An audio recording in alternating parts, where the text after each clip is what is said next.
Taste the Daily. Salem மாவட்டம் ஓமலூர் பேருந்து நிலையத்தில் உள்ள 3 சுகாதார வளாகங்களை ஸ்டாலின் அரசின் அதிகாரிகள் இழுத்து மூடியதால் பயணிகள் கடும் அவதி அடைந்து வருகின்றனர். ஓமலூர் பேருந்து நிலையத்தில் பயணிகள் இயற்கை உபாதை கழிப்பதற்காக பேரூராட்சி சார்பில் கட்டப்பட்ட சுகாதார வளாகங்கள் மூடப்பட்டுள்ளது. இதனால் பயணிகள் இயற்கை உபாதைகளை கழிக்க முடியாமல் மிகுந்த சிரமத்திற்கு ஆளாகியுள்ளனர். ஆழ்ந்த தியானத்தில் உள்ள திமுக அரசின் அதிகாரிகள் விழித்துக் கொண்டு பயணிகள் சிரமத்தை போக்க நடவடிக்கை எடுக்க வேண்டும் என பொதுமக்கள் வலியுறுத்தியுள்ளனர். காஞ்சிபுரத்தில் குடியிருந்து வரும் வீட்டிற்கு பட்டா கேட்டு 50க்கும் மேற்பட்டோர் சாலை மறியலில் ஈடுபட்டனர். மாநகராட்சிக்குட்பட்ட வெள்ளைக்குளம் பகுதியில் 200க்கும் மேற்பட்ட குடும்பங்கள் 3 தலைமுறையாக வசித்து வருகின்றன. இப்பகுதியில் 70 குடும்பங்களுக்கு இலவச வீட்டுமனை பட்டா வழங்கிய நிலையில் 150க்கும் மேற்பட்ட குடும்பங்களுக்கு தற்போது வரை பட்டா வழங்கப்படவில்லை. இதுகுறித்து மனு அளித்தும் எந்த நடவடிக்கையும் எடுக்கப்படாததால் 50க்கும் மேற்பட்டோர் காஞ்சிபுரம் வேலூர் செல்லும் சாலையில் அமர்ந்து திடீர் சாலை மறியலில் ஈடுபட்டு விடியா ஸ்டாலின் அரசுக்கு எதிராக கண்டன கோஷங்களை எழுப்பினர்.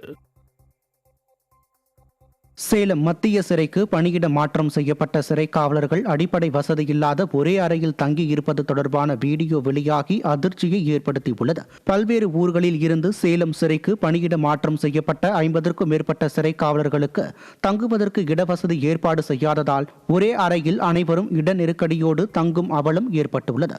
கால்நடைகளை அடைப்பதைப் போல சிறை காவலர்களும் அடைந்து கிடப்பது தொடர்பான வீடியோ வெளியாகியுள்ளது. விடியா திமுக ஆட்சியில் அரசு பணியாளர்களை மனிதர்களாக கூட மதிப்பதில்லை என்பதற்கு சேலம் சிறைச்சாலை வீடியோ சாட்சி என விமர்சனம் எழுந்துள்ளது. தீய சக்தி திமுகவின் விளம்பரம் தேடும் நிகழ்ச்சி காரணமாக மயிலாடுதுறையில் ஏற்பட்ட போக்குவரத்து நெரிசலில் 2 ஆம்புலன்ஸ்கள் சிக்கி தவித்தன. மயிலாடுதுறை பேருந்து நிலையம் அருகே தீய சக்தி திமுக சார்பில் விடியா அமைச்சர் மையநாதன், சட்டமன்ற உறுப்பினர் நிவேதா முருகன், நகரமன்ற தலைவர் குண்டாமணி செல்வராஜ் பங்கேற்ற கருணாநிதி பிறந்தநாள் நிகழ்ச்சி நடைபெற்றது. இதனால் அங்கு ஏற்பட்ட கடும் போக்குவரத்து நெரிசலில் சிக்கி அந்த வழியாக சென்ற ஆம்புலன்ஸ்களும் அதிலிருந்த நோயாளிகளும் 20 நிமிடம் தவித்தனர். ஆம்புலன்ஸ் அவசரத்தில் முதல் அரை மணி நேரம் கோல்டன் ஹவர் என்ற நிலையில் நோயாளிகள் தவித்ததால் திமுகவினருக்கு கடும் கண்டனம் எழுந்துள்ளது. கடலூர் மாவட்டம் காட்டுமன்னார் கோவில் அருகே சாலையோரங்களில் உள்ள குப்பைகளை அகற்றாமல் நெடுஞ்சாலைத்துறை வேடிக்கை பார்த்து வருவதால் பொதுமக்கள் அவதியடைந்து வருகின்றனர்.